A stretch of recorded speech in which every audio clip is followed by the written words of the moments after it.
Hello everyone, welcome to the exam time. Sir, आज हम लोग डिस्कस करने वाले हैं detail syllabus MCom entrance exam के लिए। मैंने इस पे पहले ही वीडियो डाला, स्ट्रक्चर के फॉर्म में मैंने तुम्हें समझाया था, ये चार्ट्स वगैरह तो याद होंगे। लेकिन कुछ बच्चे बोल रहे थे कि डिटेल सिलेबस भी डाल ही दो यूट्यूब पे। ठीक है, पीडीएफ जो होगी इसकी तुम टेलीग्राम चैनल से डाउनलोड कर सकते हो, as well as exam time app से भी डाउनलोड कर सकते हो। देखो यार, सारे सोशल साइट्स के जो लिंक है वो डिस्क्रिप्शन में होते हैं। Telegram, WhatsApp channel, YouTube channel, Instagram, साथ ही साथ प्ले स्टोर का जो हमारा ऐप है प्ले स्टोर पे, उसे भी तुम वहां से डाउनलोड कर सकते हो। तो सारी चीजों के लिंक डिस्क्रिप्शन में, वहां से जाकर एक बार सारे लिंक्स चेकआउट कर लेना और पीडीएफ वहां से डाउनलोड कर लेना। पेपर की स्ट्रक्चर की अगर बात करूं तो पेपर में दो बाइफर्केशंस किए गए हैं। 25 क्वेश्चन हमारे सेक्शन ए से होते हैं और 75 क्वेश्चन हमारे सेक्शन बी से होते हैं। सेक्शन की बात की जाए तो सेक्शन ए के अंदर टोटल 4 सब्जेक्ट्स हमें पढ़ने होते हैं: कंप्रिहेंशन और verbal ability, general awareness, mathematical और क्वांटिटेटिव एबिलिटी और एनालिटिकल स्किल्स। तो ये सारी चीजें इसके अंदर होती हैं, ये तुम्हें पता ही होगा, पहले भी मैंने काफी बार बता रखा है। तो अगर तुम्हें इन सारी चीजें सेक्शन ए और सेक्शन बी की प्रिपरेशन करनी है तो प्ले स्टोर पे जो हमारा ऐप है उसके अंदर तुम्हें ये कोर्स देखने को मिल जाएगा। वहीं बात की जाए सेक्शन बी, जिसको कि हमने यहाँ पे बहुत ही अच्छे तरीके से समराइज कर रखा है, इस पे मैंने एक पर्टिकुलर वीडियो भी बनाया है, तुम उस वीडियो को जाकर देख सकते हो। वहां पे मैंने बहुत ही अच्छे तरीके से समझाया है, ठीक है, कि कौन से सब्जेक्ट्स में कैसे कैसे क्या क्या चीजें हैं। तो एक बार जाके देख लेना, बहुत ही आसान तरीके से मैंने बहुत सारे सब्जेक्ट्स को मेजर हेड और सब हेड्स में बाइफरकेट कर दिया है, उसी तरीके से पढ़ना। अब एक एक करके डिटेल सिलेबस को समझना स्टार्ट करते हैं और कौन कौन से टॉपिक रिलेवेंट होते हैं एग्जाम पॉइंट ऑफ व्यू से, उसे जान लेते हैं। तो सबसे पहले हम लोग बात कर लेते हैं माइक्रो इकोनॉमिक्स की। तो क्वेश्चन माइंड में आ रहा होगा कि सबसे पहले मुझे यही बता दो कि इससे क्वेश्चंस आते हैं या नहीं आते हैं। जी हाँ, बिल्कुल आते हैं। आपके ऑन एन एवरेज 4 से 5 क्वेश्चंस बन जाते हैं हर साल माइक्रो इकोनॉमिक्स से। अभी मैंने पीवाईक्यू सीरीज स्टार्ट करा था, तो उसमें तुम देखोगे कि मैंने वहां पे क्वेश्चंस डिस्कस किए हैं माइक्रो इकोनॉमिक्स से, कैसे कैसे क्वेश्चंस जो है वो पुटअप किए गए हैं। तो सबसे पहले अगर बात की जाए तो यहाँ पे दे रखा है सिलेबस में हमारा definition, nature and scope of economics, बचपन में पढ़ा होगा। मार्शल के बारे में थोड़ा सा बात करना है, रॉबिन्स के बारे में बात करना है। फिर यूटिलिटी ऑफ इकोनॉमिक्स, क्या इंपॉर्टेंस हो सकते हैं। माइक्रो वर्सेस मैक्रो इकोनॉमिक्स, ये अच्छा, ये मैक्रो मीडिया देख के कंफ्यूज मत हो जाना, simply micro versus macro economics. Economic कुछ थ्योरीज होते हैं और बिजनेस डिसीजन होते हैं, ये हमें देखने हैं। ओवरऑल कहूं तो इन जनरल ज्यादा क्वेश्चंस इस टॉपिक से नहीं बनते हैं। दूसरे पे आते हैं यूटिलिटी एनालिसिस।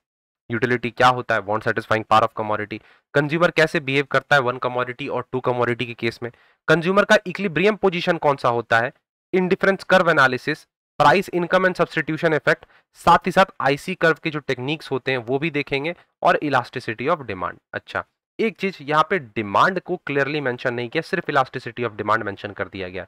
तो क्या हमारे डिमांड सिलेबस में नहीं है? देखो, मेंशन तो नहीं है, लेकिन मैं पढ़ाता हूं कोर्स के अंदर और क्वेश्चंस भी बनते हैं इससे। तीसरी बात करें प्रोडक्शन, प्रोडक्शन चैप्टर के बारे में बात करेंगे। कॉस्ट के चैप्टर में बात करते हैं। Long run as well as short run, दोनों ही चीजें यहाँ पे कवर होंगी। कुछ चीजें मेंशन तो नहीं है, जैसे कि अगर तुम देखोगे आइसो कॉस्ट, आइसो कॉन्ट, ये सारी चीजें चैप्टर के अंदर आती हैं। 2023 की बात करूं तो iso cost, iso can't say question बना है, ठीक है। तो यहाँ पे बस सिलेबस को देख के तुम मत पढ़ना, या फिर ऐसा भी नहीं कि सिलेबस में कुछ टॉपिक्स जो है हमें प्रॉपरली सिलेबस के अकॉर्डिंग ही सिर्फ चलना है, कुछ एक्स्ट्रा नहीं पढ़ना है, या कुछ कम थोड़ा बहुत ऊपर नीचे नहीं होना है। तो वैसे नहीं होगा, कुछ तुम्हें पीवाईक्यूज के अकॉर्डिंग भी चलना होगा। मार्केट के बारे में पढ़ेंगे, मार्केट स्ट्रक्चर, जैसे हमारा perfect competition, imperfect, monopoly, oligopoly, cartels, जो भी कंसेप्ट होते हैं, कैसे प्राइस वहां पे डिटरमाइन होती है, इन सब चीजों पर चर्चा करेंगे। वेरियस फैक्टर्स ऑफ प्रोडक्शन होते हैं, उनकी प्राइसिंग कैसे की जाती है, मार्जिनल प्रोडक्टिविटी की बात करेंगे, थ्योरी ऑफ रेंट की बात करेंगे, थ्योरी ऑफ वेजेस, और इंटरेस्ट एंड प्रॉफिट। तो अच्छा स्कोरिंग यूनिट हो जाता है अगर तुमने ग्रेड्स में अच्छे से करा है, और अभी तुम्हें बस रिवाइज ही करना होगा, ब्रश अप करना होगा पुराने कंसेप्ट्स को। लेकिन जिन बच्चों का कंसेप्ट नहीं बना है, कोर्स में इसको कवर अप करवाया गया है, तो वहां से जाके कवर अप कर सकते हो। फिर बात कर लेते हैं करेंसी एंड बैंकिंग की। तो इसमें तुम्हें मनी एंड बैंकिंग से रिलेटेड चीजें पूछी गई हैं, बैंक से रिलेटेड चीजें पूछी गई हैं, नोट कैसे इशू होता है, ठीक है, मॉनेटरी स्टैंडर्ड्स क्या क्या होते हैं, इन सब सारी चीजों पे बात होगी। इन्फ्लेशन से पूछा गया, इन्फ्लेशन से क्वेश्चंस भी आए थे तुम्हारे।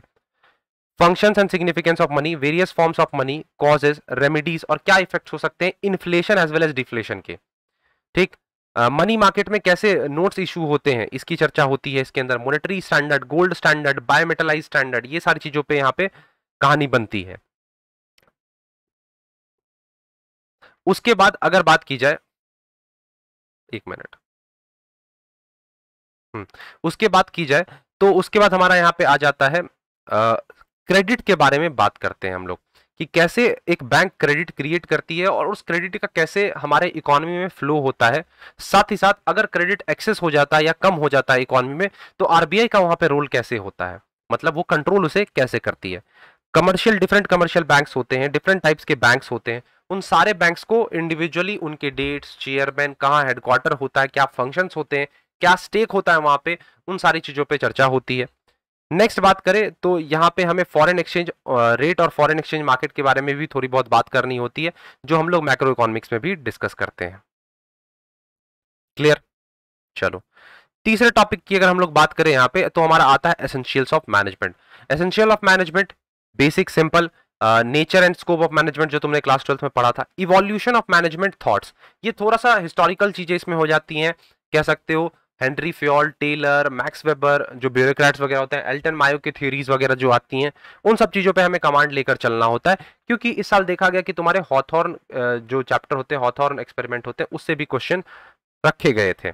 फिर हम लोग यहाँ पे बात करेंगे, एक और टॉपिक यहाँ पे एडिशन में है, सीएसआर, कॉर्पोरेट सोशल रिस्पॉन्सिबिलिटी। पूछा तो कभी नहीं गया है, लेकिन पढ़ लेना इसे। प्लानिंग के बारे में समझेंगे, ऑर्गेनाइजिंग के बारे में समझेंगे, इसके अंदर स्टाफिंग के बारे में और कंट्रोलिंग के बारे में समझेंगे। तो मैनेजमेंट जो है काफी स्कोरिंग यूनिट है, हर साल 3 से 4, 4 से 5 क्वेश्चन इसके अंदर देखने को मिल जाते हैं हमें। ठीक है, डिफरेंट टाइप्स के ऑर्गेनाइजेशन स्ट्रक्चर होते हैं, जैसे लाइन एंड स्टाफ, मिलिट्री, जिसे हम लाइन को मिलिट्री भी बोलते हैं, फंक्शनल हो गया। ठीक, स्टाफिंग के डिफरेंट मेथड्स होते हैं, मोटिवेशनल डिफरेंट डिफरेंट थ्योरीज होती हैं, उन सारे थ्योरीज पे तुम्हारा कमांड होना चाहिए, सो दैट तुम एग्जाम में अच्छा परफॉर्म कर पाओ। नेक्स्ट अगर बात करें नेक्स्ट चैप्टर की, तो ऑफिस मैनेजमेंट आता है, बहुत ही कह सकते हो ब्रॉड यूनिट है, लेकिन क्वेश्चंस की बात करें तो रेयर क्वेश्चंस, बहुत ही कम चांस होते हैं इस पर्टिकुलर चैप्टर से क्वेश्चंस रखे जाए। जैसे इसमें हम जानेंगे ऑफिस क्या होता है, ऑफिस के अंदर क्या क्या काम होती है, उससे रिलेटेड ट्रेंड्स को देखना होगा। पेपरलेस ऑफिस का एक कंसेप्ट होता है, वो समझेंगे। ऑफिस मैनेजमेंट कैसे किया जाता है, ऑफिस तो हमने जान लिया, ऑफिस के अंदर क्या क्या काम होते हैं। अब उस ऑफिस की मैनेजमेंट हम लोग कैसे करेंगे, ऑफिस का लोकेशन कैसा होगा, लेआउट कैसा होगा। ठीक है, फिर इसके अंदर हम लोग कंप्यूटर के बारे में बात करते हैं, ऑपरेटिंग सिस्टम्स आ गए, types, managing files, internet, software, hardware, ये सारी चीजें की भी बात होती हैं, क्योंकि वहां पे ऑफिस में कंप्यूटर से रिगार्डिंग काम भी होते हैं ना, इसीलिए हम लोग यहाँ पे चर्चा करते हैं। ऑफिस रिकॉर्ड मैनेजमेंट के बारे में भी हम लोग बात करेंगे, कैसे हम लोग फाइलिंग करते हैं, क्या क्या मॉडर्न मेथड्स हो सकते हैं फाइलिंग करने के। ऑफिस के सप्लाईज, जो भी एंट्री आउटगोइंग, जो भी इनवर्ड आउटवर्ड सारी चीजें वो होती हैं। फिर ऑफिस इंफॉर्मेशन सिस्टम के बारे में बात करेंगे कि कैसे यहाँ पे लाइफ साइकिल को दर्शाया जाता है, फ्लो चार्ट कैसे होते हैं, कैसे रिपोर्टिंग वगैरह होती है, और ई कॉमर्स का भी कंसेप्ट यहाँ पे इंपॉर्टेंट हो जाता है। चलो, नेक्स्ट बात करते हैं अपने अकाउंटिंग की। तो अकाउंटिंग बहुत ही आसान रखा गया है, स्टूडेंट्स स्कोर कर लेते हैं इसमें काफी ज्यादा। अकाउंट्स प्लस कॉस्ट अकाउंटिंग अलग से, कॉस्ट अकाउंटिंग इसके बाद हम लोग देख लेंगे थोड़ी देर में। तो अकाउंटिंग की बात की जाए तो इसमें तुम्हें अकाउंटिंग स्टैंडर्ड्स पढ़ना जरूरी है। इंडियन अकाउंटिंग स्टैंडर्ड क्वेश्चन पूछे गए थे। ठीक है, इंडियन अकाउंटिंग स्टैंडर्ड जो होता है, नेशनल इंटरनेशनल, पार्टनरशिप जो होगा, पार्टनरशिप हम लोग देखेंगे, admission, retirement, death and dissolution, absorption, amalgamation, reconstruction. Generally 2023 की मैं बात करूं तो क्वेश्चंस देखने को नहीं मिले। ठीक है, बहुत ही बेसिक, लेकिन उससे पहले पूछे जाते थे क्वेश्चन सीयूसीईटी में, या फिर कह सकते हो 2022 में पूछे गए थे। हायर परचेज इंस्टॉलमेंट हो गया, ब्रांच अकाउंट, वोएज अकाउंट। ठीक है, ये सारे उतने इंपॉर्टेंट नहीं है, ऊपर के 3 ज्यादा इंपॉर्टेंट है। चलो, बिजनेस ऑर्गेनाइजेशन की बात करूं तो इसको तुम मैनेजमेंट के साथ साथ लेकर चलना, इससे भी 1 से 2 क्वेश्चन देखने को मिल जाते हैं। Definition, nature and scope of business and business society की बात करेंगे, एक बिजनेस की क्या क्या सोशल रिस्पॉन्सिबिलिटी हो सकती है। देखो, इसीलिए मैंने तुम्हें सीएसआर पढ़ने बोला था, ये कॉर्पोरेट हो जाता है, सोशल पढ़ोगे ही उस वक्त। फैक्टर्स कौन कौन से हैं वो जो कि एक बिजनेस यूनिट के साइज को डिटरमाइन करते हैं। मोनोपोलिस्टिक कॉम्बिनेशन की बात करेंगे, रैशनलाइजेशन का कंसेप्ट का हम लोग को यहाँ पे डिस्कस करना होगा। प्रोड्यूस और स्टॉक एक्सचेंज, 2 अलग अलग टाइप के एक्सचेंज होते हैं, दोनों में डिफरेंसेस होती हैं, वो समझनी होगी हमें। और तुमने जो ऑर्गेनाइजेशन में पढ़ा, मैनेजमेंट में पढ़ा, स्पैन ऑफ कंट्रोल, डिफरेंट और टाइप्स ऑफ ऑर्गेनाइजेशन स्ट्रक्चर, वो भी चीजें यहाँ पे डाल दी गई हैं, तो मैनेजमेंट का ही पार्ट समझो इसे तुम। स्टैटिस्टिकल मेथड्स, इसमें मोस्ट इंपॉर्टेंट की अगर बात की जाए तो तुम्हारा यहाँ पे सेंट्रल टेंडेंसी आ जाता है, मीन मीडियन मोड। ठीक है, रिग्रेशन, कोरिलेशन और डिस्पर्सन, स्क्यूनेस, ये सारे ये जो चारों तुम देख रहे हो ना, ये काफी ज्यादा इंपॉर्टेंट हो जाते हैं। लेकिन इसमें और भी चीजें होती हैं, जैसे कि nature and scope of statistics, law of inertia क्या है, लॉ ऑफ लार्ज नंबर क्या है, probability and non probability sampling क्या होती है, ये भी प्रोबेबिलिटी के अंदर हम लोग अलग से पढ़ते हैं। फिर स्टैटिस्टिकल इंक्वायरी के कुछ मेथड्स होते हैं, कैसे हम लोग सैम्पलिंग करते हैं और टेबुलेशन करते हैं ये जानते हैं, और इंटरपोलेशन टेक्निक की भी यहाँ पे हम लोग बात कर रहे होते हैं। पब्लिक फाइनेंस काफी छोटा यूनिट है, जैसे कि इससे क्या क्या पूछने की उम्मीद होती है, तुम्हारे कह सकते हो, मैं तुम्हें अगर दिखाऊं, कैनन्स, कैनन से क्वेश्चंस पूछे जाते हैं, ठीक है, cannons of taxation, cannons of public expenditure. वैसे बेसिकली सिलेबस की अगर बात करूं तो पब्लिक फाइनेंस के डेफिनेशन, स्कोप, पब्लिक और प्राइवेट फाइनेंस के बीच क्या डिफरेंस होता है, पब्लिक फाइनेंस और बिजनेस फाइनेंस के बीच क्या डिफरेंस होता है, ये सारी चीजें। फिर पब्लिक रिवेन्यू, पब्लिक एक्सपेंडिचर, और एक important concept principle of maximum social advantage, यहां से क्वेश्चंस बनते हैं। बजट की कैसे हम लोग प्रिपरेशन करते हैं, लेजिस्लेशन करते हैं, एग्जीक्यूशन करते हैं, ये भी बात होगी। गवर्नमेंट एक्सपेंडिचर और रिवेन्यू, ये वाला रिवेन्यू एक्सपेंडिचर, कैपिटल एक्सपेंडिचर, ठीक है, रिसीट, पेमेंट, ये सब चीज देख लेना। और लास्ट वाला उतना इंपॉर्टेंट नहीं है, state and local finance, head of revenue items and expenditure related issue. अब लॉ की अगर बात की जाए तो लॉ में क्या क्या सिलेबस आ जाते हैं हमारे, जैसे कि कॉन्ट्रैक्ट आ गया, एजेंसी उसी में हो गया, sales of goods act, partnership, negotiable instrument, consumer protection act, हुंडीज उतने इंपॉर्टेंट नहीं है। फिर उसके बाद common carrier and carriage of goods, not important, permanent हो जाता है हमारा यहाँ पे, ठीक। तो ये सारी चीजें हमें देखनी होती हैं। कॉस्ट अकाउंटिंग की अगर बात की जाए तो nature and scope of significance of cost, costing unit की बात करेंगे, जॉब कॉस्टिंग, कैसे टेंडर प्राइस कैलकुलेट होता है, ठीक है, वेरिएंस एनालिसिस इंपॉर्टेंट कंसेप्ट है यहाँ पे, material cost variance, labour cost variance, ये सब चीज हमें देखना होता है। और ये लास्ट वाला इंपॉर्टेंट नहीं है, ये भी उतना इंपॉर्टेंट नहीं है। समझ रहे हो ना सिलेबस? देखो सिलेबस की पीडीएफ में डाल दूंगा टेलीग्राम पे, इन सब चीजों को तुम्हें रीड आउट करना होगा खुद से, मैं जस्ट तुम्हें जनरल ओवर आइडिया दे सकता हूं, है ना। और इसमें कुछ उतना भी हार्ड नहीं है, सिलेबस तुम इजीली कवर अप कर सकते हो। चलो अब देख लो यहाँ पे कंपनी लॉ और सेक्रेटरियल प्रैक्टिस का यहाँ पे जो हमारा सिलेबस है वो क्या दे रखा है। सिलेबस काफी ब्रॉड दिखने में तुम्हें लग रहा होगा, लेकिन एक्चुअल में सिलेबस ब्रॉड नहीं है, सिलेबस काफी छोटे हैं। जो तुमने ग्रेजुएशन में पढ़ा, कंपनी लॉ के क्या क्या प्रोविजंस होते हैं, article of association, memorandum of association, फिर तुम कह सकते हो शेयर कैसे बायबैक की जाती हैं, एक कंपनी की जो मीटिंग्स होती है, बोर्ड मीटिंग्स वगैरह जो होती हैं, वो सब कैसे ऑर्गेनाइज करवाई जाती हैं, ये सारी चीजें यहाँ पे करते हैं हम लोग डिस्कस। साथ ही साथ डायरेक्टर्स के बारे में बातें होती हैं यहाँ पे। क्लियर? चलो, सेलिंग एंड एडवर्टाइजिंग और मार्केटिंग को एक साथ लेकर चलना, जैसे हमने बिजनेस मैनेजमेंट और ऑर्गेनाइजेशन को साथ लेकर चला, वैसे ही हमें सेलिंग एंड एडवर्टीजमेंट और साथ ही साथ मार्केटिंग को दोनों को साथ में लेकर चलना चाहिए। इसके अंदर सेलिंग कंसेप्ट के बारे में समझेंगे, पर्सनल सेलिंग का कंसेप्ट क्या होता है, कैसे चीजें होती हैं, ठीक है। सेल ट्रेनिंग की इंपॉर्टेंट कंसेप्ट यहाँ पे आ जाती है, बाइंग मोटिव्स की बात हम लोग करते हैं, सेलिंग प्रोसेस देखते हैं कि कैसे प्री अप्रोच होगा, पोस्ट प्रोस्पेक्ट कौन सा होगा, ठीक है, मैच लिस्ट आ जाता है जनरली, प्री अप्रोच कैसा होगा हमारा, प्रोस्पेक्टिंग का मतलब क्या होता है, आफ्टर सेल सर्विस क्या होती है, ये सारी चीजें। एडवर्टीजमेंट का कंसेप्ट, इसमें कुछ मॉडल्स पूछ लिए जाते हैं, जैसे ये मॉडल हो गया हमारा, एडवर्टीज के budget, types, component, process of advertising agency, functions of selection of agency, ये चीज देखते हैं। फिर मास मीडिया का इस्तेमाल होता है, जैसे मॉडल्स की मैंने बात की, एआईडी और डगमा मॉडल, ये दोनों इंपॉर्टेंट हो जाते हैं, ये दोनों मॉडल्स कवर कर यार। अच्छा, इंडियन इकोनॉमिक स्ट्रक्चर सबसे लास्ट में करना, अभी मत करना, क्योंकि ये देखो स्टैटिक क्वेश्चंस भी पूछे जाते हैं जनरली, और ये तुम्हारे लेटेस्ट ट्रेंड से रिलेट करता है, लेटेस्ट चीजें क्या आई क्या गई, ये चीज हो गया, और रटने वाली चीजें इसमें हमें ज्यादा देखने को मिल जाती हैं। वैसे सिलेबस तो काफी आसान दिखाया गया है कि 5 ईयर प्लान हम लोग पढ़ लेंगे, इसमें वेरियस टाइप के रिवॉल्यूशंस जो होते हैं, ग्रीन रिवॉल्यूशंस, वो हमें देख लेना है, ठीक। कैसे पॉपुलेशन का ग्रोथ हो रहा है, एक्सप्लॉइटेशन हो रहा है, क्या क्या प्रॉब्लम्स आ रहे हैं, अनएम्प्लॉयमेंट के बारे में चर्चा हमें करनी होती है इसके अंदर, large scale, small scale, cottage industry, different type के इंडस्ट्रीज आती हैं, तो उन सारे इंडस्ट्रीज की बात यहाँ पे होगी। लेकिन इन रियलिटी चीजें डिफरेंट पूछी जाती हैं, जरूरी नहीं कि सिलेबस से ही तुम्हारा क्वेश्चन बन जाए। इस पर्टिकुलर टॉपिक की मैं बात कर रहा हूँ। मार्केटिंग प्रैक्टिस फाइनेंस, जो तुमने ग्रेजुएशन में फाइनेंस पढ़ा, सेम टू सेम डिट्टो है, सॉरी मार्केटिंग पढ़ा, same to same ditto marketing तुम्हें यहाँ पे देखने को मिल जाएगा, consumer behaviour, promotion, product, distribution channel, ये सारी चीजें कोर्स में कवर की गई है डिटेल तरीके से। फिर अगर हम लोग बात करें मैक्रो इकोनॉमिक्स की, तो मैक्रो इकोनॉमिक्स की अगर बात की जाए तो इसके अंदर हमें देखना होगा सर्कुलर फ्लो के बारे में, ठीक है। अच्छा, इस बार तुम्हारे किस चीज से क्वेश्चन पूछा गया था? आईएसएलएम कर्व से, आईएसएम से पूछा था। नेशनल इनकम और सर्कुलर फ्लो से क्वेश्चन, दो तीन क्वेश्चन देखे गए थे। बजट जैसे टॉपिक से क्वेश्चन देखने को मिल गए थे हमें, ठीक।